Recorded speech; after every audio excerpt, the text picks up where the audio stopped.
हरि ओम। अध्याय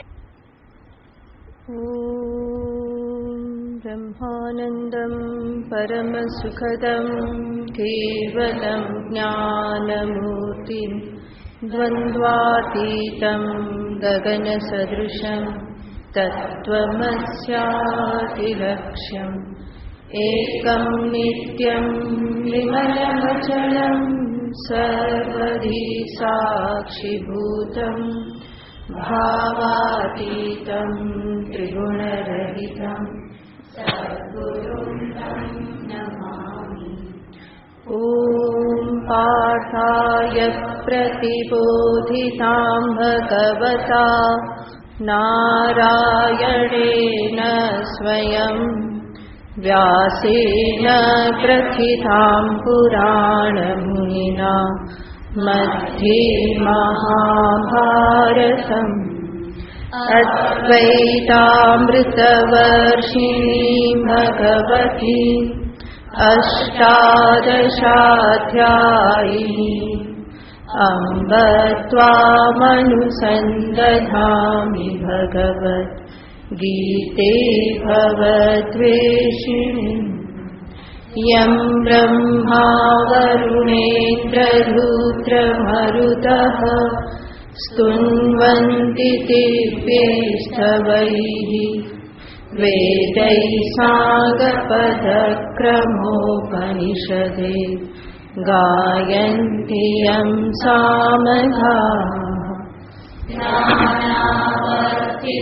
ज्ञानावर्तितदग्धेन मनसा पश्यन्ति यं योगिनः यस्यान्तं न विदुःसुरासुरगणा देवाय तस्मै नमः। यस्यान्तं न विदुःसुरासुरगणा देवाय तस्मै नमः।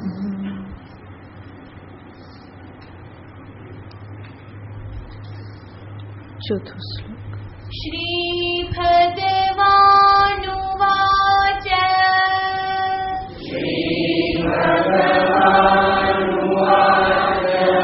मया ततमिदं सर्वम्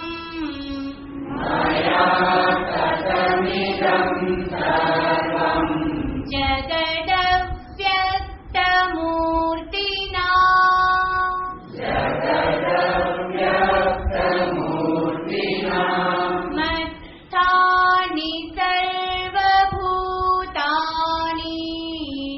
मत्स्थानि सर्वभूतानि न चाहं तेष्वस्थितः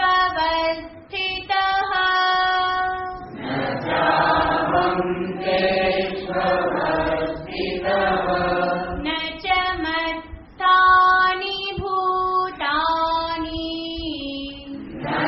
मत्स्थानि भूतानि पश्य मे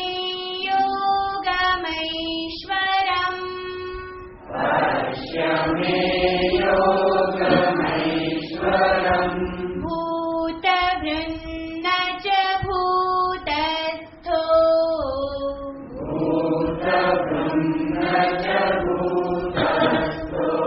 ममात्मा भूतभावनः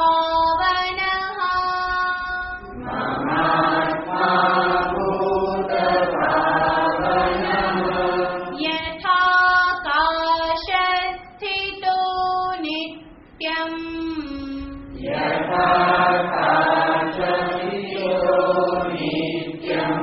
वायुः सर्वत्र गो महान्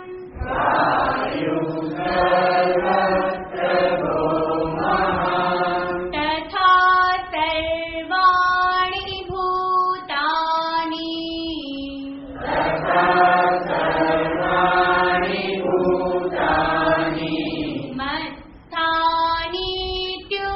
मत्स्थानीत्युपधारय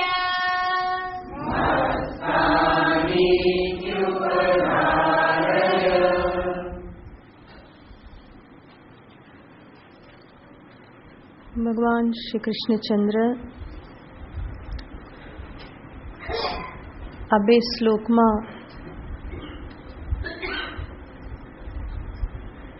પોતાના કે સર્વ જીવોના પારમાર્થિક સ્વરૂપને દર્શાવી રહેલા છે.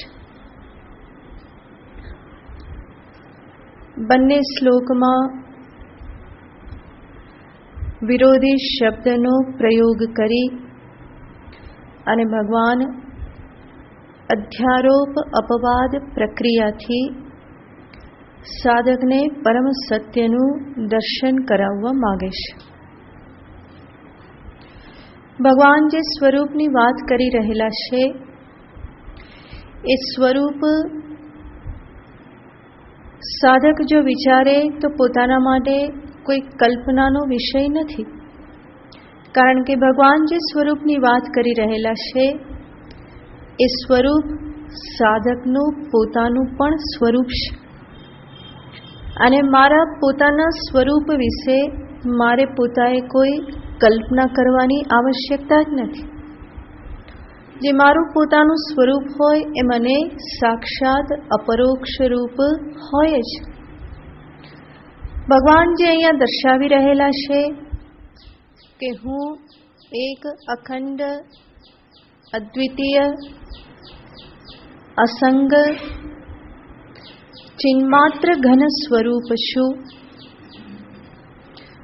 હું સ્વયં પ્રકાશ અવિનાશી નિત્ય શુદ્ધ બુદ્ધ મુક્ત સ્વભાવ છું.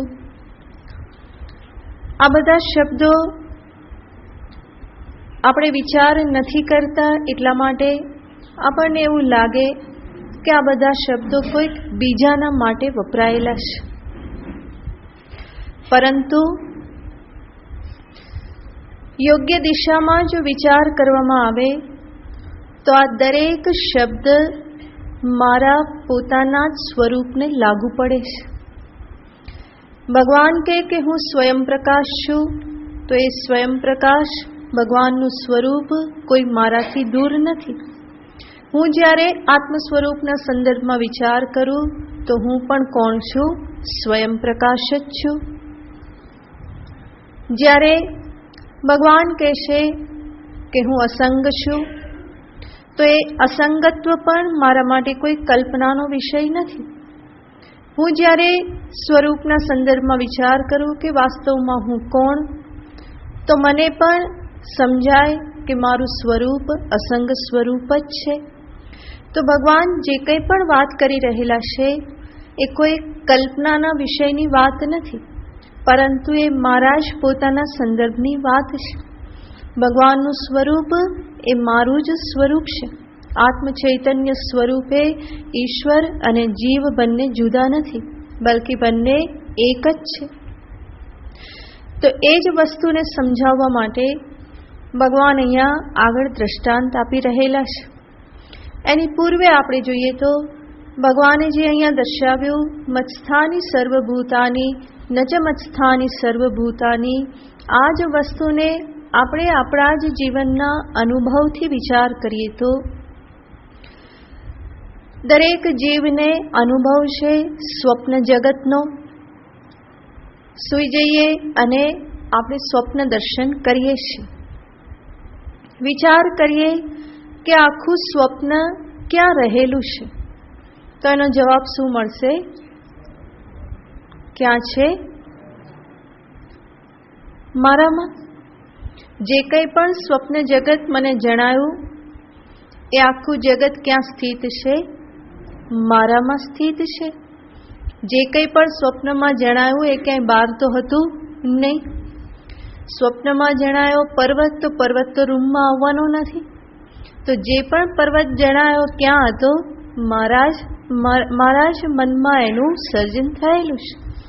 તો સમસ્ત સ્વપ્ન જગત જે છે એ ક્યાં સ્થિત છે? તો કહેવાય કે મારામાં જ સ્થિત છે. સમસ્ત સ્વપ્ન જગતના જે કંઈ પણ વિષયો પદાર્થો જે કંઈ પણ છે એને કહેવામાં આવે કે મત્સ્થાની. એ બધા ક્યાં છે? મારામાં જ છે. તમને સ્વપ્ન આવ્યું કે તમે સત્સંગમાં બેઠા છો, આશ્રમમાં આવ્યા, ગીતા સ્વાધ્યાય ચાલી રહેલો છે, તો તમારી સામે પણ કેટલા બધા લોકો પ્રગટ થઈ ગયા, ઘણા બધા પ્રગટ થયા. અને તમને પૂછવામાં આવે કે આ બધા જ સત્સંગીઓ જે છે એ સ્વપ્ન જગતમાં બધા ક્યાં સ્થિત હતા? તો તમે શું કહો? મસ્થાની સર્વભૂતાની. આ બધા જ ભૂતો ક્યાં હતા? મારામાં જ હતા. જાગ્યા પછી પૂછવામાં આવે કે આ બધા તમારામાં જ હતા ખરેખર? તો તમે શું કહો? ના, ન ચ મત્સ્થાની ભૂતાની. એ બધા મારામાં તો નથી. અત્યારે હું જોઉં છું કે હું કોણ છું? હું એક જ છું, મારા સિવાય બીજું કંઈ છે નહીં. સ્વપ્ન જગતમાં મારા સિવાયનું ઘણું બધું જણાતું હતું, પરંતુ જે કંઈ પણ જણાતું હતું એના સંદર્ભમાં જો તમે પ્રશ્ન કરો કે એ બધું ક્યાં હતું ને ક્યાં જણાતું હતું, તો એનો ઉત્તર છે બધું મારામાં જ હતું. અને જાગ્યા પછી હું મને કેવી રીતે સમજું છું? આમાંનું કંઈ જ મારામાં હતું નહીં. હું તો આ બધાથી અસંગ, આ બધાથી રહિત, હું તો એકનો એક જ છું.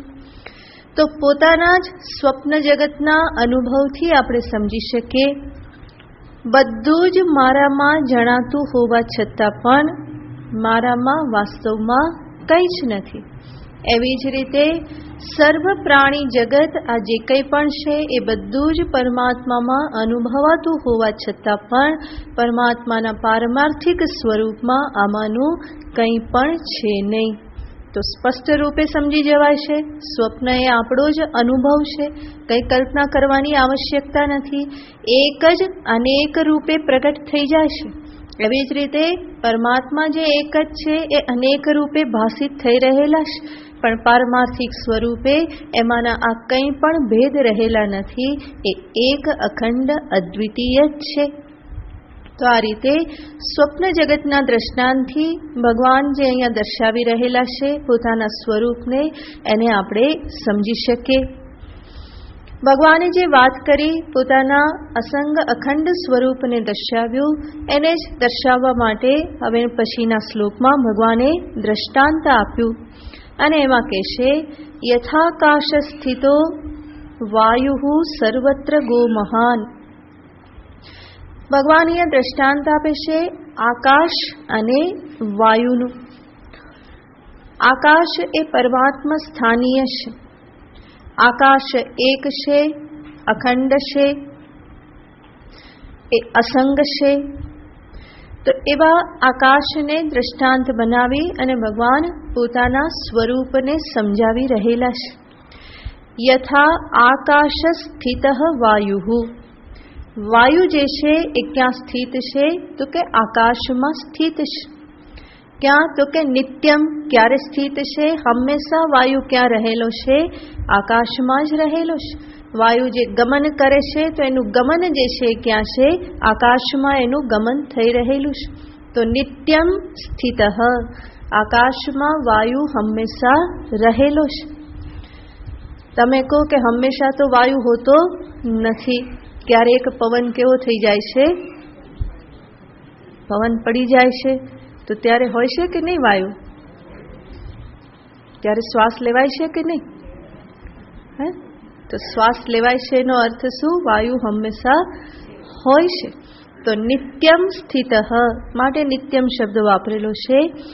આકાશ યથા આકાશ સ્થિત વાયુ નિત્યમ. નિત્યમ આકાશ સ્થિત, આકાશમાં વાયુ હંમેશા સ્થિત રહેશે. અને એ વાયુ કેવો છે? સર્વત્ર ગો મહાન. વાયુ સર્વત્ર જનાર છે. સર્વત્ર ગચ્છતિ કે સર્વત્ર ગહ. જે સર્વત્ર જાય છે એને કહેવાય સર્વત્ર ગો. અને સાથે સાથે વાયુ કેવો છે? મહાન. તો એ મહાન જ છે, કારણ કે સર્વત્ર છે. અને વાયુની પ્રચંડતા બધાને ખબર જ છે. વાવાઝોડું આવે તો એ કેવો મહાન લાગે છે, કોઈ ટકી શકતું નથી એની સામે.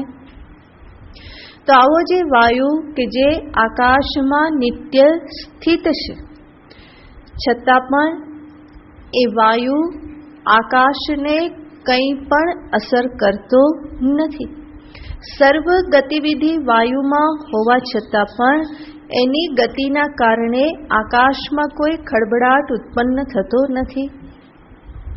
વાયુ ગંધને લઈ જાય છે, તો ગમે તે પ્રકારની ગંધને વાયુ લઈ જાય, પરંતુ આકાશ ક્યારેય પણ ગંધવાળું થતું નથી. વાયુ સુગંધ કે દુર્ગંધથી યુક્ત છે, પરંતુ આકાશ સુગંધ કે દુર્ગંધથી યુક્ત થતું નથી. તો વાયુનો કોઈ પણ ગુણ કે કોઈ પણ વિકાર જે છે એ આકાશને કોઈ પણ પ્રકારે અસર કરતું નથી. આકાશ સર્વ અવસ્થામાં અસંગ રહેશે, અખંડ રહેશે. એમાં કોઈ પણ ભેદ ઉત્પન્ન થતા નથી, કોઈની સાથે ક્યારેય પણ સંગ થતો નથી. માટે જ આકાશને કોઈ બાળી શકતું નથી, કોઈ ભીંજવી શકતું નથી, કોઈ સૂકવી શકતું નથી, કોઈ એને છેદન કરી શકતું નથી. તો આ પ્રમાણે આ આકાશનું સ્વરૂપ હંમેશા રહેશે. ભગવાન કહેશે કે જેવી રીતે આકાશ અસંગ નિર્વિકાર છે, એવી જ રીતે મારું સ્વરૂપ પણ અસંગ નિર્વિકાર સ્વરૂપ જ છે. અને માટે જ તથા સર્વાણી ભૂતાની મત્સ્થાની ઇતિ ઉપધારય, જેવી રીતે આકાશમાં વાયુ રહેલો છે અને છતાં પણ વાયુથી આકાશને કોઈ અસર થતી નથી, એવી જ રીતે તથા મત્સ્થાની સર્વાણી ભૂતાની, સર્વભૂતો મારામાં સ્થિત છે અને છતાં પણ મારા અધિષ્ઠાન સ્વરૂપમાં કોઈ પણ પ્રકારની કોઈ ગતિવિધિ કે કોઈ વિક્રિયા પ્રાપ્ત થતી નથી.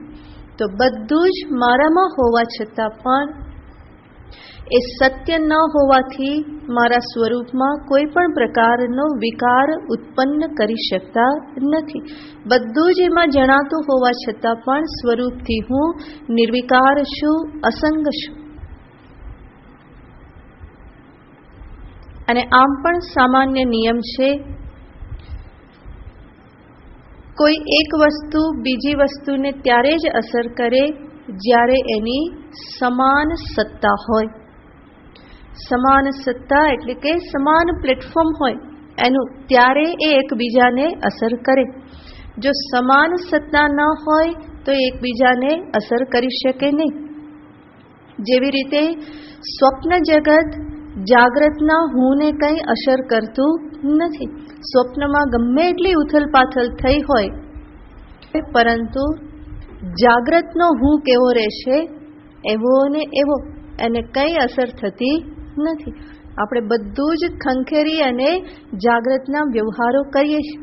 સ્વપ્નમાં કોઈએ બહુ માન આપ્યું કે અપમાન કર્યું તો જાગ્રતમાં એને પકડી રાખતા નથી.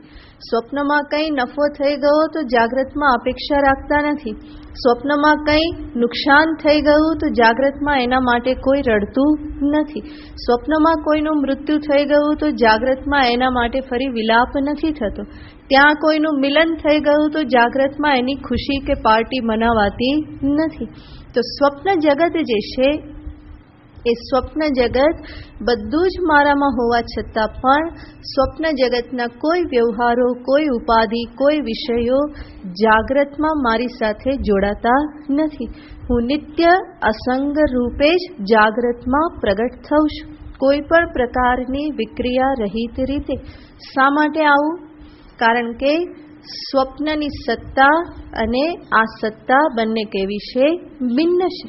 સ્વપ્ન એ મારામાં કલ્પિત માત્ર હતું, અને જે કલ્પિત હોય એ અધિષ્ઠાનને ક્યારેય પણ દૂષિત કરી શકે નહીં. જેવી રીતે રજ્જુમાં દેખાતો સર્પ રજ્જુને ઝેરી બનાવી શકે નહીં, કે પછી રસ્તા પર દેખાતું જે જલ જે છે, ઉનાળામાં ગરમીમાં રોડ પર પાણી દેખાય તો એ રોડને ભીનું કરતું નથી. જણાતું હોવા છતાં પણ એની કોઈ ત્યાં અસર ક્યારેય સંભવ બનતી નથી. એવી જ રીતે અધિષ્ઠાન પરમાત્મા સ્વરૂપમાં સમસ્ત અવિકારમાન જગત દ્રશ્યમાન પ્રતીત થતું હોવા છતાં પણ સ્વરૂપ હંમેશા નિર્વિકાર, અસંગ, અખંડ જ રહેશે. જેવી રીતે આકાશ હંમેશા નિર્વિકાર છે, એવી રીતે ભગવાન કહેશે મારામાં સમસ્ત જગત વિકારી જગત ભાષિત થવા છતાં પણ હું નિત્ય અસંગ નિર્વિકાર સ્વરૂપ જ છું. આટલું કહ્યા પછી આગળ ભગવાન જગતની જે કંઈ પણ ઉત્પત્તિ સ્થિતિ નાશ જે કંઈ પણ છે એને ભગવાન આગળ દર્શાવી રહેલા છે અને એના આધારે ભગવાન અહીંયા પ્રકૃતિની વાત પણ કરે છે. કેવી રીતે જગત જણાય છે, ઉત્પન્ન થાય છે કે ક્યાં લય થાય છે એ સમજાવવા માટે ભગવાન પ્રકૃતિને સામે રાખી અને વાત કરે છે આગળના શ્લોકમાં. સર્વભૂતાનિ કૌંતેય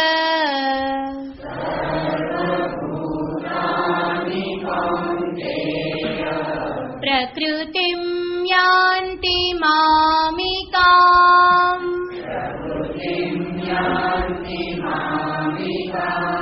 કલ્પક્ષયે પુનસ્તાની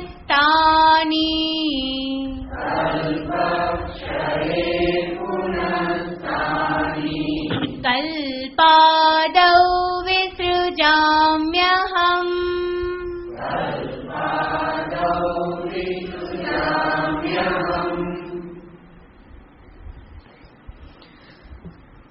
हे कौंतेय सर्वभूतानि कल्पक्षये मामिकाम प्रकृतिम यान्ति. સર્વભૂતો સમસ્ત જગત જે છે એ કલ્પક્ષયે, કલ્પક્ષય એટલે કે આ કલ્પનો ક્ષય થાય, જ્યારે પ્રલય થાય ત્યારે મામિકામ પ્રકૃતિમ યાન્તિ બધા કોને પ્રાપ્ત કરે છે તો કે પ્રકૃતિને પ્રાપ્ત થઈ જાય છે. સ્વાભાવિક જ આપણને થાય કે આગળ તો ભગવાને કહ્યું કે આ બધું મારામાંથી ઉત્પન્ન થાય છે, બધું મારામાં સ્થિત છે, અને અહીંયા ભગવાન કહેશે કે બધું ક્યાં જતું રહેશે, પ્રકૃતિમાં જતું રહેશે. તો સ્વાભાવિક પ્રશ્ન થાય, વસ્તુ જ્યાંથી ઉત્પન્ન થઈ હોય ત્યાં જ એનો ફરી પાછો લય થાય. આ તો વાત કોના જેવી છે તો કે માટીમાંથી ઘડો આવ્યો અને માટીમાં સ્થિત રહ્યો અને પછી ઘડો ક્યાં જતો રહ્યો, સોનામાં જતો રહ્યો. આવું થાય, એનો લય ક્યાં થઈ ગયો. ભગવાન અહીંયા શું કહેશે, મારામાંથી આવ્યું, મારામાં સ્થિત રહેશે અને લય ક્યાં પામી જાય છે, પ્રકૃતિમ યાન્તિ. મારામાં નથી કીધું ભગવાન, શું કહ્યું, પ્રકૃતિમ યાન્તિ, બધું પ્રકૃતિમાં જતું રહેશે.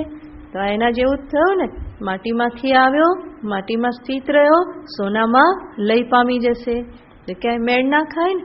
તો ભગવાન તો અહીંયા એ પ્રમાણે વાત કરે છે, કહેશે બધું ક્યાં જતું રહેશે, કલ્પક્ષયે પ્રકૃતિમ યાન્તિ. હે કૌંતેય, કુંતી પુત્ર, આ જે કંઈ પણ સર્વભૂતાની સમસ્ત ભૂત જગત પ્રાણી જગત જે છે એ કલ્પના ક્ષય સમયે પ્રલય કાલે એ બધું જ પ્રકૃતિમાં જતું રહેશે. તો ભગવાનને જ્યારે પૂછવામાં આવે કે આવ્યું તમારામાંથી અને જવાનું પ્રકૃતિમાં, એવું કેવી રીતે, તો ભગવાન અહીંયા શબ્દ વાપરે છે, કઈ પ્રકૃતિ, મામિકામ પ્રકૃતિમ. આ પ્રકૃતિ કેવી છે તો કે મારી જ પ્રકૃતિ છે. માયા એ મારી જ માયા છે, મારી જ માયા શક્તિ છે. બધું ક્યાં લય પામી જાય છે તો કે માયામાં, માયા બીજમાં બધું લય પામી જાય છે. તો મામિકામ પ્રકૃતિમ કલ્પક્ષયે યાન્તિ. અને પછી કહેશે પુનઃ તાની કલ્પાદૌ અહમ વિસૃજામી. અને ફરી કલ્પાદૌ, કલ્પાદૌ એટલે કે સૃષ્ટિના આદિકાલમાં, સૃષ્ટિકાલે, કલ્પાદૌ સૃષ્ટિકાલે, ફરી પુનઃ ફરી, તાની અહમ વિસૃજામી, ફરી હું એને સર્જન કરું છું, ઉત્પન્ન કરું છું. તો પ્રકૃતિમાં જતું રહ્યું, ફરી ઉત્પન્ન કોણ કરે છે તો કે હું ઉત્પન્ન કરું છું. તો આ રીતે ભગવાન પ્રયોગ કરે છે. એનાથી સૂચિત થાય છે કે પ્રકૃતિ કે માયા એ કોઈ પરમાત્માથી જુદી વસ્તુ નથી, બલ્કિ એ પરમાત્મ શક્તિ જ છે, ઈશ્વરની જ શક્તિ છે માયા, કે જે માયાના આધારે સમગ્ર જગતનું સર્જન, પાલન અને સંહાર, પ્રલય થાય છે. તો વેદાંત સિદ્ધાંતમાં માયા કે પ્રકૃતિ કોઈ સ્વતંત્ર તત્વ નથી, બલ્કિ એ પરમાત્માની જ શક્તિ છે. અને જે શક્તિ હોય એ ક્યારેય પણ સ્વતંત્ર હોય નહીં. શક્તિ હંમેશા કોઈને આશ્રિત હોય. શક્તિ જેને આશ્રિત હોય એને કહેવામાં આવે શક્તઃ, જેની શક્તિ. તો શક્તિ ક્યારેય સ્વતંત્ર હોતી નથી, એ કોઈને કોઈ પદાર્થને, ચેતનને આશ્રિત હોય છે. માયા શક્તિ જે છે એ પણ પરમાત્માને આશ્રિત છે, માટે એને બ્રહ્માશ્રયા કહેવામાં આવે છે. માયા કેવી છે તો કે બ્રહ્માશ્રયા માયા, બ્રહ્મને આશ્રિત છે.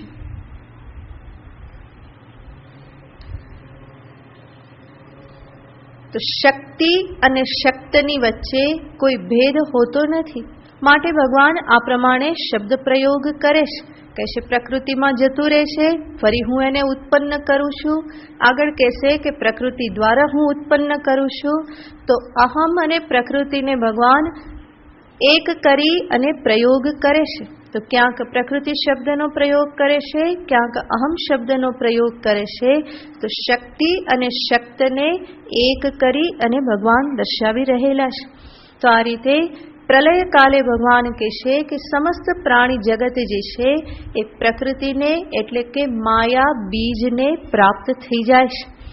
સમસ્ત જગત જે છે એ જગતનું કારણ કહેવામાં આવે છે માયા, કે જે માયા પરમાત્માને આશ્રિત છે. એટલે જ ઈશ્વરની માયા કહેવામાં આવે છે. માયા કોની છે તો કે ઈશ્વરની છે. અને ભગવાનને માયાપતિ કહેવામાં આવે છે. તો એ કોણ છે? એના પતિ, એના સ્વામી છે.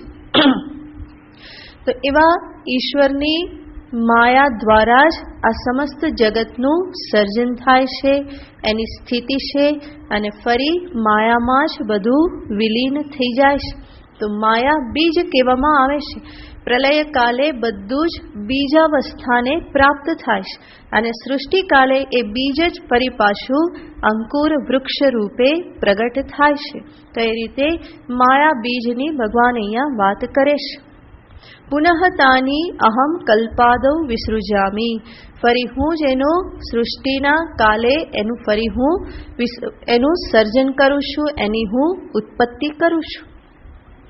ભગવાન જ્યારે આ પ્રમાણે કહેશે, એક વખત પ્રકૃતિ શબ્દ પ્રયોગ કરે, એક વખત અહમ શબ્દ પ્રયોગ કરે, તો ભગવાનને થયું હશે કે બધા ગૂંચવાઈ જાય, અને માટે આગળના શ્લોકમાં ભગવાન વધારે સ્પષ્ટ રૂપે દર્શાવે છે કે કઈ રીતે હું આ જગતનું સર્જન કરું છું. પ્રકૃતિમ સ્વામવષ્ટભ્ય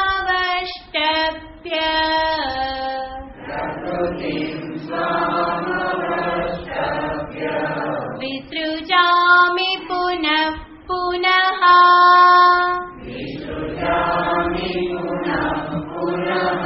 ભૂતગ્રામમિમં કૃત્સ્નં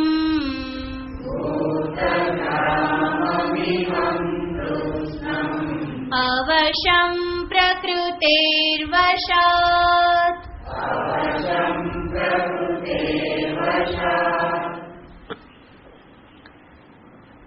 સ્વામ પ્રકૃતિમ અવષ્ટભ્ય, પોતાની પ્રકૃતિ, પોતાની માયા શક્તિનો આધાર લઈ પુનઃ પુનઃ ઇમં ભૂતગ્રામમ વિસૃજામી, ફરી ફરીને હું આ ભૂત સૃષ્ટિનું સર્જન કરું છું. કૃત્સ્નમ ભૂતગ્રામમ, કૃત્સ્નમ એટલે કે સંપૂર્ણ, કૃત્સ્ન શબ્દનો અર્થ થાય છે સંપૂર્ણ. સંપૂર્ણ ભૂતગ્રામમ, ગ્રામમ એટલે સમૂહ, સંપૂર્ણ ભૂત સમૂહ. અને કયો ભૂત સમૂહ? ભગવાન કહે છે ઇમમ.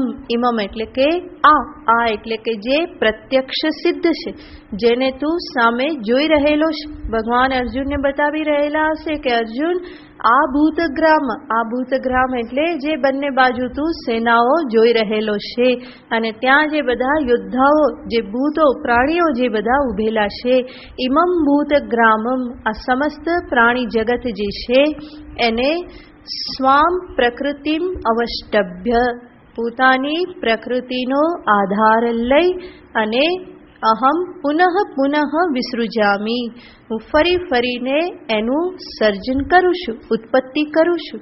તો અનેક વખત આ જગતની સૃષ્ટિ અને પ્રલય થઈ ચૂકેલા છે, અને કોણ કરે છે? ભગવાન કહે છે હું જ એનું સર્જન કરું છું, ફરીને હું એની સૃષ્ટિ કરું છું.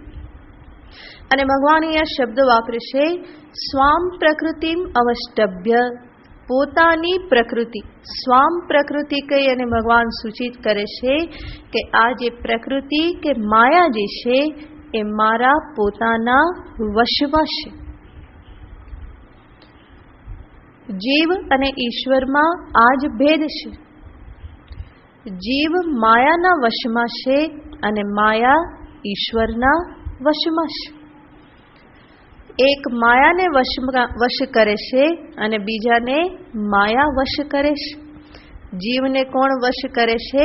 માયા. અને ઈશ્વર કોને વશમાં કરે છે? એ માયાને જ વશમાં કરે છે.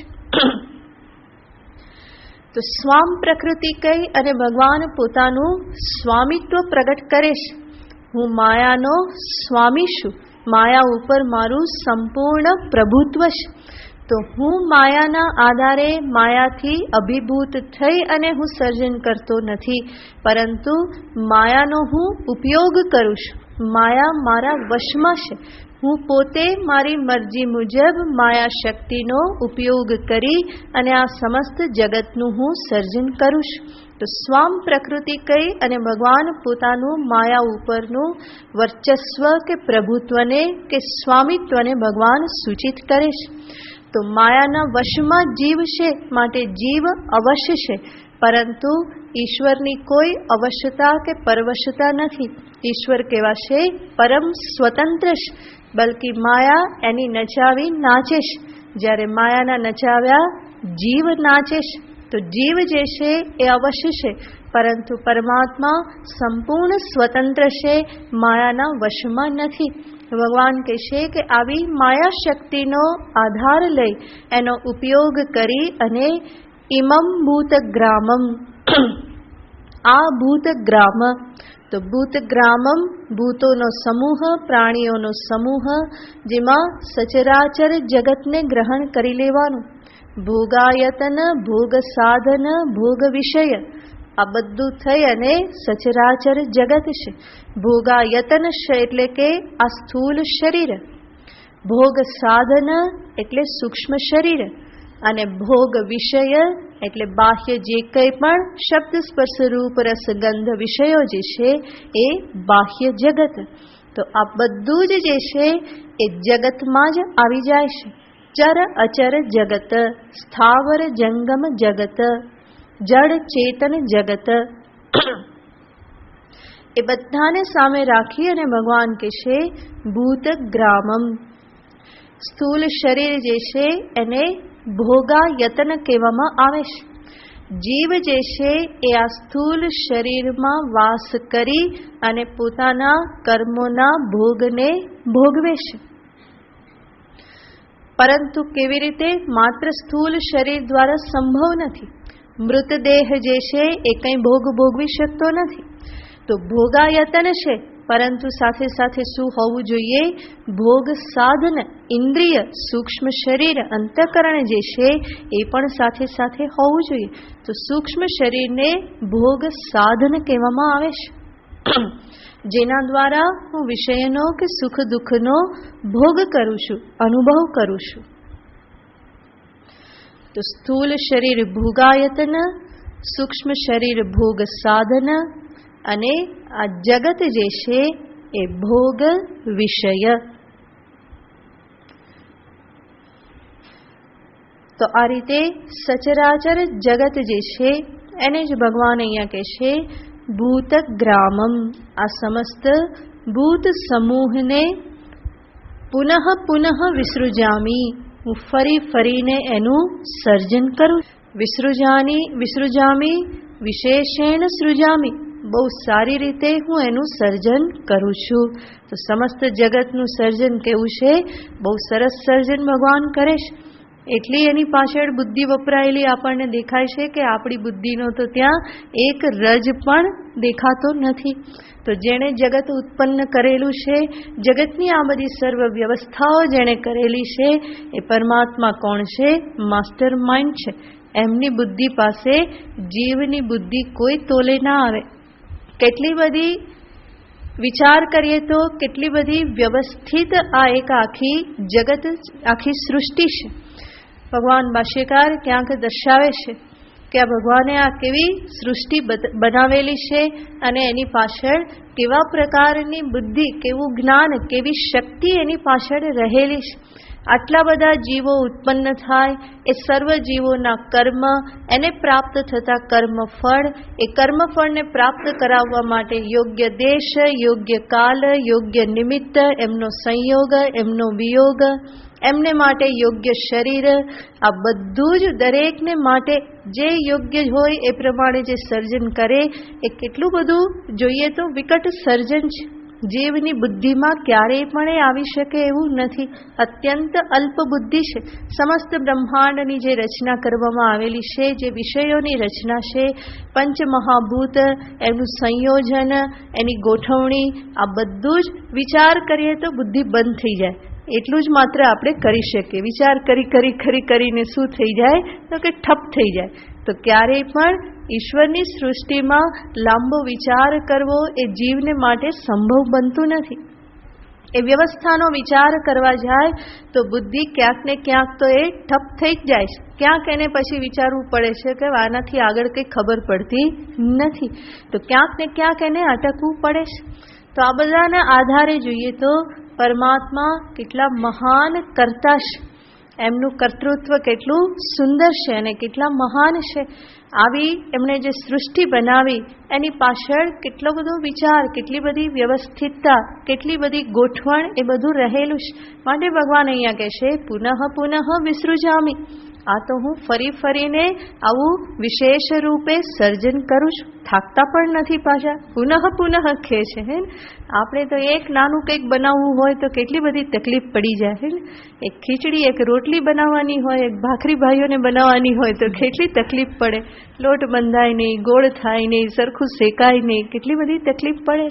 તો નાનું અમથું સર્જન કેટલું બધું મુશ્કેલ બની જાય છે. અને ભગવાન તો અહીંયા આટલું બ્રહ્માંડનું સર્જન કરે છે.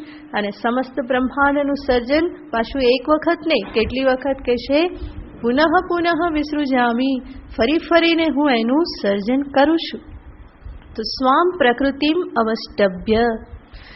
આપણને સ્વાભાવિક અહીંયા પ્રશ્ન થાય કે ભગવાન આ જગતનું સર્જન કરે, સાથે સાથે જીવોને પણ ઉત્પન્ન કરે અને જીવોને આ પ્રમાણે સુખ દુઃખ આ બધું પ્રાપ્ત થાય, તો શું ભગવાન બધું પોતાના મનથી જ નક્કી કરે છે? આને આટલું સુખ આપવું ને આને આટલું દુઃખ આપવું ને આનો તો વારો કાઢી નાખવું. હે, શા માટે? ગયા જન્મમાં મારી પૂજા કરી નહીં, મારા દર્શને આવ્યો નહોતો, મારા ઉપર બહુ બધી ફરિયાદો કરી, ગુસ્સો કર્યો, માટે હવે આવતા જન્મમાં એને ખબર પાડી દો. તો એવી રીતે ભગવાન કરે છે સર્જન. દરેક જીવોને જે કંઈ પણ પ્રાપ્ત થાય છે, જે જગત પ્રાપ્ત થાય છે, જેવું જગત ઉત્પન્ન કરે છે, એ બધું ભગવાન પોતાની મનમાનીથી કરે છે. તો કે મનમાનીથી કરતા નથી. ભગવાન અહીંયા કહેશે કે હું જે કરું છું એ કેવી રીતે સમસ્ત ભૂત ગ્રામનું હું સર્જન કરું છું. પ્રકૃતેર વશાત, પ્રકૃતિને વશ થઈને, પ્રકૃતેર વશાત અવશ્યમ ભૂત ગ્રામમ વિસૃજામી. જે જીવ જે છે એ જીવોનું સર્જન કે આ જગતનું સર્જન શેના આધારે થાય છે? ભગવાન અહીંયા પણ પ્રકૃતિ શબ્દનો ઉપયોગ કરે છે. એ પ્રકૃતિનો અર્થ અહીંયા થાય છે, ભગવાન ભાષ્યકાર કહેશે સ્વભાવ વશાત, સંસ્કાર વશાત. તો સંસ્કાર સ્વભાવ માટે પણ પ્રકૃતિ શબ્દનો પ્રયોગ થાય છે. એમ આપણે કહીએ છીએ કે આની પ્રકૃતિ આ પ્રકારેની છે, આ આવા પ્રકૃતિના છે, આમની પ્રકૃતિ શાંત છે, આમની પ્રકૃતિ ચંચલ છે. આ પ્રમાણે આપણે પ્રયોગ કરીએ છીએ. તો પ્રકૃતિ શબ્દનો અર્થ અહીંયા ભાષ્યકાર કરે છે સ્વભાવ વશાત, સંસ્કાર વશાત. એ સ્વભાવ કે સંસ્કાર એટલે શું? તો કે જીવના જ સૂક્ષ્મ શરીરમાં અંતઃકરણમાં પડેલા અનંત જન્મોના જે કંઈ પણ સંસ્કાર છે, એણે જે પણ કર્મો કરેલા છે એ કર્મ સંસ્કાર પર એના જ અંતઃકરણમાં પડેલા છે. તો અંત તો ગત્વા સિદ્ધ થાય છે કે ભગવાન જે કંઈ પણ પ્રાણી જગત કે જડ જગતનું સર્જન કરે છે એ શેના આધારે? તો કે જીવોના કર્મના આધારે. પોતાની મનમાની કરતા નથી, બલકે જીવે જે પ્રમાણે કર્મ કરેલા છે તદનુરૂપ એને કર્મ ફળ આપવાને અર્થે જે પણ આવશ્યક હોય એ પ્રમાણેનું પરમાત્મા સર્જન કરે છે. એને પોતાના કર્મના ફળ ભોગવવા માટે જેવું શરીર જરૂરી છે એવું શરીર એને આપે છે. જે પ્રકારેનો દેશ કાલ આવશ્યક છે એ પ્રકારેના દેશકાલનું સર્જન થાય છે. જે પ્રકારેના નિમિત્તની આવશ્યકતા છે એ પ્રમાણેના નિમિત્ત એને આજુબાજુ મળી રહેશે. માટે જ એક પરિવારમાં બધા ભેગા થાય તો એ શેના આધારે ભેગા થાય છે? હે ને? પોતાના જ કર્મના આધારે બધા ભેગા થાય છે. જે માતા પિતા મળ્યા, જે ભાઈ બહેન મળ્યા, જે જીવનસાથી મળ્યા, જે સંતાનો મળ્યા, એ બધા ક્યાંથી ગૂંથાયેલા છે? પહેલેથી જ ગૂંથાયેલા છે. પોતાના જ સ્વકર્મ સૂત્ર ગ્રથિતો હિ લોકઃ. આ સમસ્ત લોક જે છે, પ્રાણી જગત જે છે એ ગૂંથાયેલું છે, એક તંતુથી, દોરાથી ગૂંથાયેલું છે. કયા દોરાથી ગૂંથાયેલું છે? પોતપોતાના કર્મ સૂત્ર રૂપી દોરાથી ગૂંથાયેલું છે. માટે જે પ્રમાણેના મારા કર્મ હોય અને એ કર્મને મારે ભોગવવાના હોય એ પ્રમાણે મને બધું પ્રાપ્ત થાય છે. એ પ્રમાણે પરિવારના સભ્યો પ્રાપ્ત થાય છે. એ પ્રમાણે માતા પિતા સંતાન બધા પ્રાપ્ત થાય છે. એ પ્રમાણે મિત્રો પ્રાપ્ત થાય છે. એ પ્રમાણે બાહ્ય જગતનો જે કંઈ પણ પરિવેશ છે એ બધું પ્રાપ્ત થાય છે. તો અંત તો ગત્વા જોઈએ તો આ બધું કોણે માગેલું હતું? પોતે ને પોતે જ માગેલું છે. પોતે જ કર્મ કરેલા છે. પ્લાન કોણે આપેલો છે? આખો આર્કિટેક્ચર પ્લાન કોણે આપ્યો છે જીવનનો? મેં પોતે જ આપેલો છે. મારા જ કરેલા કર્મ છે. મેં પોતે જ માગેલું છે કે આ પ્રમાણે છે અને માટે એ રીતે મને પ્રાપ્ત થવાનું છે. તો ઈશ્વર સ્વતંત્ર રૂપે જગતનું કે પ્રાણીઓનું સર્જન કરતા નથી. માટે જ સાધકે હંમેશા યાદ રાખવું જોઈએ કે ઈશ્વરને ક્યારેય પણ હું ફરિયાદ ન કરું. તે શા માટે આમ કર્યું? શા માટે મને આમ કર્યો? શા માટે આવું બનાવ્યું? શા માટે આવા લોકોનો ભેટો કરાવ્યો? શા માટે મારી બુદ્ધિ આવી રાખી? શા માટે આવું શરીર મને આપ્યું? નિરોગી શરીર આપ્યું કે સ્વસ્થ આપ્યું કે અસ્વસ્થ આપ્યું? શા માટે આવો પરિવાર આપ્યો? શા માટે આવા મિત્રો આપ્યા? એ બધું જ શેના આધારે પ્રાપ્ત થયેલું છે? સ્વકર્મ વશાત, પ્રકૃતેર વશાત. એ કર્મના આધારે બધું પ્રાપ્ત થાય છે. સુખસ્ય દુઃખસ્ય ન કોપી દાતા પરો દદાતીતિ કુબુદ્ધિ રેસા. સુખ કે દુઃખ આપનારો બીજો કોઈ છે નહીં, બલ્કિ એ પોતાના જ કર્મના આધારે પ્રાપ્ત થાય છે. તો ભગવાન કહેશે પ્રકૃતેર વશાત અહમ કૃષ્ણમ ભૂત ગ્રામમ વિસૃજામી. અને ભગવાન ફરી એક શબ્દ વાપરે છે અવશમ ભૂત ગ્રામમ. આ સમસ્ત પ્રાણી જગત જે છે કે જેનું હું સર્જન કરું છું એ પ્રાણી જગત કેવું છે? અવશમ. અવશમ એટલે કે એ લાચાર છે, અવશ્ય છે. એનું પોતાનું કંઈ સામર્થ્ય કે સિદ્ધિ કામ લાગતી નથી. શેના આધારે અવશ્ય છે? પોતાના જ કર્મોના આધારે. તો પોતાના સંસ્કારોને, પ્રકૃતિને એ અવશ્ય છે. અવશમ ભૂત ગ્રામમ. તો ઈશ્વર સ્વતંત્ર છે, પરંતુ જે જીવ જે છે એ અવશમ લાચાર છે. પોતાના કર્મની સામે એના માટે એ પસંદગી કરવા માટેનું સામર્થ્ય નથી. કેવું શરીર પ્રાપ્ત કરવું, જરૂર બુદ્ધિ આપેલી છે, કેટલીક પસંદગી એ કરી શકે છે, પરંતુ કેટલીક પસંદગી કરવાનું એની પાસે કોઈ સામર્થ્ય નથી, વિકલ્પ જ નથી. કેવા મા બાપ પ્રાપ્ત થાય એ કોઈ નક્કી કરી શકે? એ કોઈ નક્કી કરી શકતું નથી. જે પ્રાપ્ત થયા એ જ મા બાપ, એને બદલાવી શકાતા નથી. તો જેના થ્રુ અહીંયા આવ્યા એ જ કોણ બની રહેશે? મા બાપ બની રહેશે. તો એ નક્કી કરવાનું સામર્થ્ય જીવનું નથી. કેવા ભાઈ બહેન પ્રાપ્ત થયા એ નક્કી કરવાનું સામર્થ્ય પણ નથી. થોડુંક સામર્થ્ય છે, પસંદગીનું સામર્થ્ય, બરાબર ને? બધા સમજી ગયા છે. જીવન સાથી પસંદ કરવાનું થોડુંક સ્વાતંત્ર્ય છે, પણ એમાં પણ છેલ્લે તો શું લાગે કે આ થઈ ગયું, બરાબર ને? તો એમાં પણ કેટલું સ્વાતંત્ર્ય એ પોતે જ જાણતા હોય. અમુક વર્ષ પછી ખબર પડે કે કેટલું સ્વાતંત્ર્ય છે, કેટલું સ્વાતંત્ર્ય હતું અને અત્યારે હવે કેટલું બાકી રહ્યું છે, બરાબર? તો ત્યાં પણ એટલું કોઈ સામર્થ્ય નથી. તો વિચાર કરીએ તો અનેક ક્ષેત્રમાં કેટલી બુદ્ધિ પ્રાપ્ત થવી એ પણ આપણા હાથની વાત નથી. મારી ઇન્દ્રિયોમાં, મારા શરીરમાં કેટલી શક્તિ પ્રાપ્ત થાય એ પણ પોતાના હાથની વાત નથી. જરૂર કરી શકે, યોગાસન કરી શકો, પ્રાણાયામ કરી શકો, આ બધું કરી શકો, પરંતુ વધારે જેમ જેમ વિચાર કરતા જઈએ તો એમ લાગે કે બધું જ કર્મને આશ્રિત છે. જે કંઈ પણ અત્યારે સામર્થ્ય છે, હું નવા કર્મ કરી અને કંઈક સુધાર કરી શકું. બુદ્ધિ શક્તિ આપેલી છે તો થોડુંક તો ત્યાં કંઈક વિન્ડો તો ભગવાને રાખેલી છે સુધરવા માટે, આગળ વધવા માટે. પરંતુ જેમ જેમ લાંબો વિચાર કરવા જઈએ તો લાગે કે જીવ કેવો છે? અવશ્ય છે, એ લાચાર છે, પ્રકૃતિને વશ છે. ઇવન જીવનના વ્યવહારોમાં પણ જુએ તો અનેક વખત એને એવું અનુભવમાં આવે છે કે આવું તો મારે નહોતું કરવું જોઈતું અને છતાં પણ થઈ ગયું. તો છતાં પણ થઈ ગયું કેમ? ખબર છે ના કરવું જોઈએ, ઈચ્છા પણ નથી કરવાની કે આવું કરવું છે, અને છતાં પણ શું થાય છે? થઈ જાય છે. તો અનેક વખત ન કરવાનું પણ થઈ જાય છે, અનેક વખત ન વિચારવાનું વિચારાઈ જાય છે. તો ઘણા એવા પગલાં ભરાઈ જાય છે. એ શેના આધારે ભરાઈ જાય છે? સંસ્કાર ધક્કો મારે છે કે જે સંસ્કારના વશમાં હું છું. તો ભગવાન અહીંયા એ જ દર્શાવે છે, પ્રકૃતિર વશાત, જે કંઈ પણ પ્રકૃતિ છે, સ્વભાવ છે, એ સંસ્કારને વશ થઈ અને જીવ પોતાનું જીવન ગાળે છે. તો એના જે કર્મો જે છે, એના કર્મોને સામે રાખીને જ હું આ જગતનું સર્જન કરું છું. ઉપનિષદ પણ કહેશે યથા કર્મ યથા શ્રુતમ. કઠોપનિષદમાં યમરાજા નચિકેતાને કહેવાના છે કે આ જીવોની ઉત્પત્તિ કેવી રીતે થાય છે? યથા કર્મ યથા શ્રુતમ.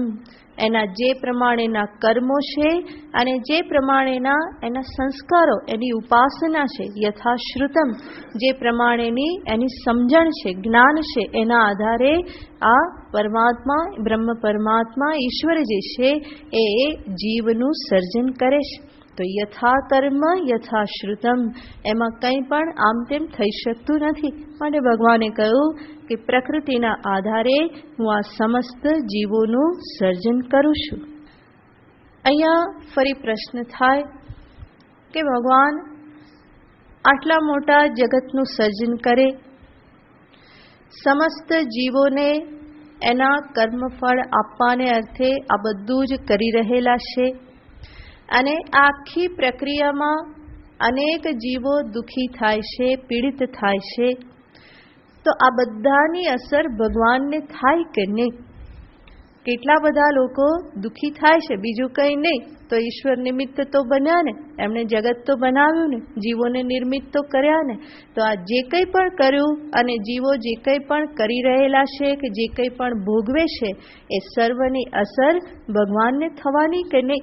એમાંનું કંઈ પાપ પુણ્ય ભગવાનને લાગવાના કે નહીં? તો ભગવાન એનો ઉત્તર આપે છે આગળના શ્લોકમાં. ન ચ મામ તાની કર્માણી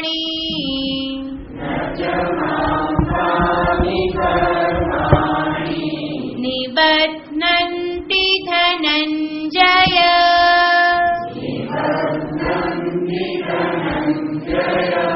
उदासीनवदासीनम्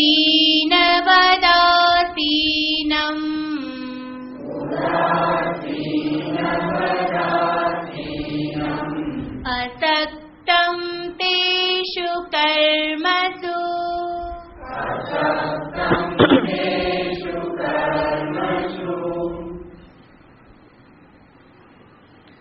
તો ભગવાન બહુ સરસ રીતે અહીંયા ઉત્તર આપે છે. અર્જુન કે પ્રભુ તમે કંઈક તો બંધાતા હશો ને, આટલું બધું કરો છો, આટલું મોટું જગત બનાવો છો, તો એ પણ તમારું એક કર્મ જ થયું ને. ભગવાને સૃષ્ટિ બનાવી તો એ સૃષ્ટિ એ પણ શું થયું? ભગવાને કરેલું એક કર્મ થયું. અને સૃષ્ટિ એવી બનાવી કે જેના આધારે જીવોને એના કર્મનો ભોગ પ્રાપ્ત થાય, તો એ પણ એક કર્મ થયું. ફરી પાછા તમે શું કરો છો? સૃષ્ટિનો વિનાશ પણ કરી દો છો, સંહાર પણ કરી દો છો, તો સર્વને મૃત્યુ પણ પ્રદાન કરો છો, તો આ બધું પણ તમારું કર્મ થયું. તો આટલા બધા કર્મ તમે કરો તો ક્યાંક તો બંધનમાં આવતા હશો ને. કારણ કે હમણાં જ તમે શું કહ્યું? બધા જીવ જે છે એ શેના બંધનમાં છે? પોતાના જ કર્મના બંધનમાં છે. એણે જે કંઈ પહેલા કર્મ કર્યા એના આધારે બધું અત્યારે ભોગવી રહેલા છે. તો તમે પણ આ બધા કર્મ કરો છો, જગતને બનાવો છો, જગતનો વિનાશ કરો છો, આ બધું જ કરી રહેલા છો, તો તમને કંઈક તો બંધન આવતું હશે ને, કંઈક તો એનું ફળ તમારે ભોગવવું પડતું હશે ને. તો ભગવાન કહેશે કે અર્જુન, હે ધનંજય, નચ મામ તાની કર્માણી નિબધ્નંતી. હે અર્જુન, આ બધા જ કર્મો જે છે, તાની કર્માણી, તે બધા કર્મો, મામ ન નિબધ્નંતી, મને કોઈ પણ રીતે બંધનમાં નાખતા નથી. ભગવાન અર્જુનને સંબોધન કરે છે ધનંજય. હે ધનંજય. ધનંજય શબ્દનો અર્થ થાય જેણે ઘણું બધું ધન જીતેલું છે. તો અર્જુન ખરેખરમાં બહુ જ ધનવાન છે. ભૌતિક રીતે તો ધનવાન છે જ, ઘણું બધું ધન એ જીતીને લાવ્યા હતા. રાજસૂય યજ્ઞ વખતે દક્ષિણ દિશામાં જઈ અને ઘણું બધું ધન જીતીને લાવ્યા હતા. એના આધારે જ એનું નામ ધનંજય પડ્યું. એટલું જ નહીં, અર્જુન જે છે એ તપોધન પણ છે અને જીવનમાં ખૂબ તપશ્ચર્યાઓ કરેલી છે, મહાન તપશ્ચર્યાઓ કરેલી છે. અને એટલા માટે તપોધન, જે દૈવી ધન જે છે એ પણ એની પાસે છે. અને સાથે સાથે સદ્ગુણ સંપત્તિનું ધન પણ એની પાસે છે. માટે તો એ ભગવાનને માટે અર્જુનની જ પસંદગી થઈ છે ગીતાનો ઉપદેશ આપવા માટે. તો અનેક લોકો હતા અને છતાં પણ ભગવાને કોને પસંદ કરેલ છે? અર્જુનને જ પસંદ કરેલ છે. તો સદ્ગુણ સંપત્તિ જે છે એ પણ અર્જુનની પાસે છે. અને ભગવાન હવે કહી રહેલા છે કે અર્જુન, હવે અત્યારે જ્ઞાન ધન તું પ્રાપ્ત કરી રહેલો છે. અત્યારે તને શું પ્રાપ્ત થઈ રહેલું છે? આ જ્ઞાનરૂપી ધન, બ્રહ્મ વિદ્યારૂપી ધન જે છે એનો પણ તું અત્યારે ભાગી થયો છે, એને પણ તું અત્યારે પ્રાપ્ત કરી રહેલો છે. તો અર્જુનનું નામ ધનંજય એ ખરેખર સાર્થક નામ છે. સર્વ પ્રકારનું ધન એણે પ્રાપ્ત કરેલું છે. અને ભગવાન એને સૂચિત કરે છે, આ જ્ઞાન ધન એ અંતિમ ધન છે. એને તે પ્રાપ્ત કરી લીધું તો તું પણ આ સંસાર સાગરથી મુક્ત થઈ જઈશ. તું પણ તારા સર્વ કર્મ બંધનથી મુક્ત થઈ જઈશ જો આ જ્ઞાન ધન તે સાચા અર્થમાં પ્રાપ્ત કરી લીધું તો હે ધનંજય, તાની કર્માણી મામ ન નિબધ્નંતી. ભગવાન બધું જ ખંખેરી નાખે છે. અર્જુનના પ્રશ્નના જવાબમાં શું ભગવાન હસતા હશે? કારણ કે ભગવાનને પણ થતું હશે કે આ અર્જુન મને આવી રીતે જ સમજે છે. અત્યાર સુધી અર્જુન કૃષ્ણની સાથે રહેલા છે, તો એના માટે તો કૃષ્ણ કહેવાશે એક સખારૂપ જ છે. તો એવી રીતે જ એને સમજેલા છે. તો અર્જુનના પ્રશ્ન ઉપર ભગવાનને એક મલકાત મુખ ઉપર આવી ગયો હશે. જેમ ક્યારેક કોઈક નાનું બાળક એવા પ્રશ્ન કરે કે જે સાંભળીને પપ્પા કે મમ્મીના મુખ ઉપર હાસ્ય આવી જાય. તો એવી રીતે અર્જુનના પણ આવા કોઈક મનોભાવથી ભગવાન હસતા હશે અને ભગવાન કહેશે કે અર્જુન, તારામાં અને મારામાં આ જ ફેર છે. તું એવી રીતે કર્મ કરે છે કે વધારે ને વધારે કર્મ બંધનને તું બાંધતો જાય.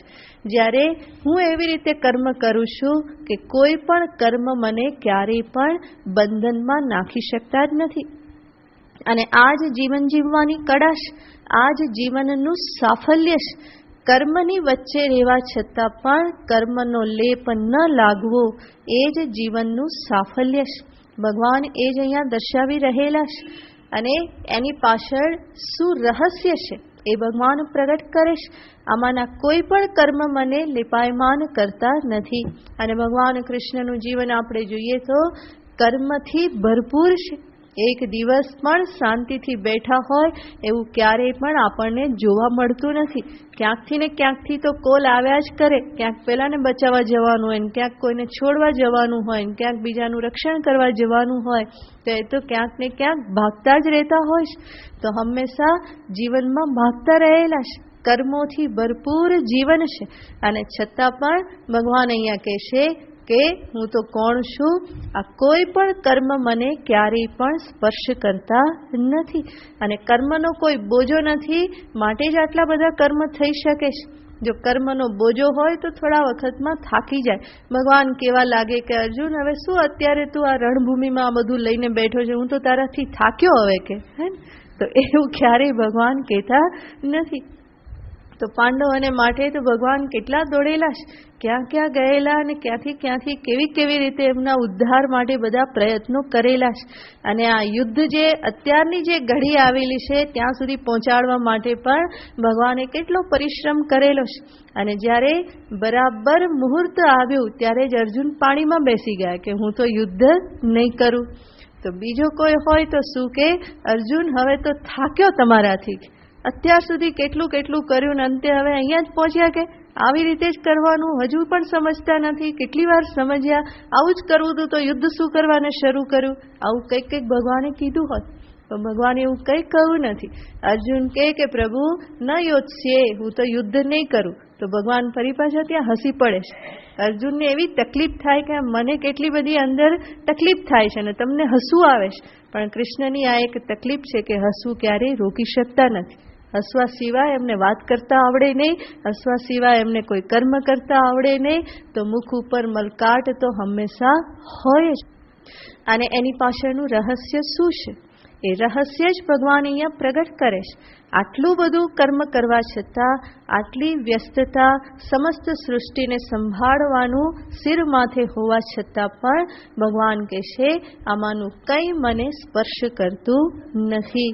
સિર ઉપર કોઈ બોજો નથી, એટલા માટે તો નૃત્ય કરી શકે ને. માથે ભાર લઈને થોડું કંઈ નૃત્ય થાય. તો કૃષ્ણનું તો સમસ્ત જીવન જે છે એ નૃત્ય છે. જીવન નૃત્ય છે. જીવનને જ એમણે નૃત્ય બનાવી દીધેલું છે. અને નૃત્ય ક્યારે થાય?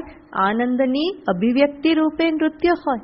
તો ભગવાન એ નૃત્ય હંમેશા કરી રહેલા છે. એ બોજા સાથે નૃત્ય થાય નહીં. માથા પર પોટલું ઉપાડીને નૃત્ય થોડું થાય.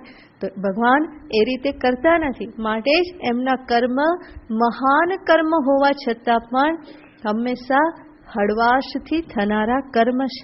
મહાન કર્મ કરે અને છતાં પણ અંતરમાં એક હળવાશ છે, કોઈ પણ પ્રકારનો બોજો નથી. તો એની પાછળનું રહસ્ય શું? ભગવાન એ દ્વિતીય પંક્તિમાં દર્શાવે છે કે અર્જુન, આ બધા જ કર્મ મને લિપાયમાન નથી કરતા, કારણ કે અહમ તેષુ કર્મસુ અસક્તમ ઉદાસીનવત આસીનમ. એની પાછળનું રહસ્ય શું છે કે હું કોણ? તો કે ઉદાસીનવત આસીનમ. બધું જ કરવા છતાં પણ હું મારા કર્મો પ્રત્યે, કર્મફળ પ્રત્યે હું કેવો રહું છું? ઉદાસીન રહું છું. અને કઈ રીતે ઉદાસીન શા માટે રહી શકું છું? કારણ કે તેષુ કર્મસુ અહમ અસક્તમ. હું જે કંઈ પણ કર્મ કરું છું એમાં મારી કોઈ પણ પ્રકારની આસક્તિ નથી. તો ભગવાન પોતાના જીવનનું રહસ્ય અહીંયા દર્શાવે છે.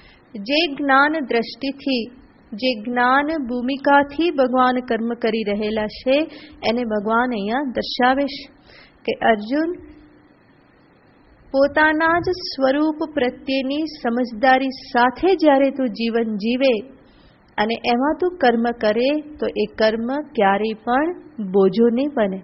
એ કર્મ ક્યારેય પણ બંધનનું કારણ બનતા નથી. તો ભગવાન એ જ્ઞાન દ્રષ્ટિને આ દ્વિતીય પંક્તિમાં ભગવાન દર્શાવે છે, જેને પછી જોઈશું. ઓમ પૂર્ણમદઃ પૂર્ણમિદં પૂર્ણાત પૂર્ણમુદચ્યતે પૂર્ણસ્ય પૂર્ણમાદાય પૂર્ણમેવાવશિષ્યતે. ઓમ શાંતિ શાંતિ શાંતિ. હરિઃ ઓમ શ્રી ગુરુભ્યો નમઃ. હરિઃ ઓમ.